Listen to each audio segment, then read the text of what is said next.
Pourquoi les riches sont riches? Vous êtes-vous déjà demandé pourquoi les riches deviennent de plus en plus riches, tandis que certaines personnes finissent leur vie sans fortune? Robert Kiyosaki, un investisseur et businessman américain, a plus qu'étudié le sujet, il l'a vécu. Son livre « Père riche, Père pauvre » en témoigne. Ce qui m'a le plus interpellé dans son ouvrage, c'est l'idée qu'il développe grâce à un schéma. Ce schéma, le voici. La première colonne représente les revenus actifs, alors que la seconde montre les revenus passifs. Le quadrant représente 4 types de personnes. E pour les employés, S pour les indépendants ou auto-entrepreneurs, B pour les chefs d'entreprise et I pour les investisseurs. Quand tu es employé, tu as un travail. Tu échanges ton temps et des efforts pour un salaire. Si tu arrêtes de travailler, tu n'auras pas de revenus. C'est pour toi une sécurité de savoir qu'à la fin du mois, tu auras un salaire.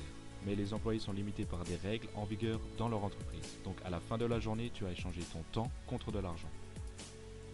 Les auto-entrepreneurs n'ont pas un travail, mais possèdent un travail.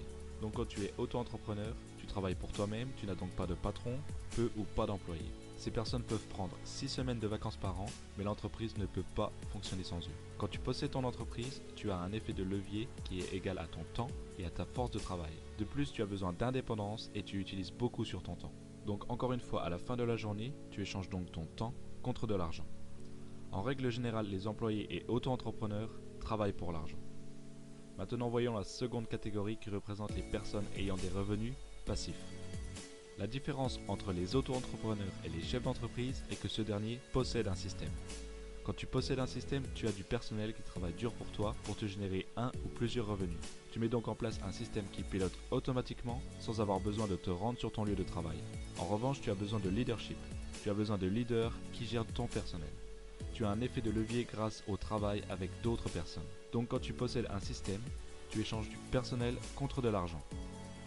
Maintenant, voyons le cas des investisseurs.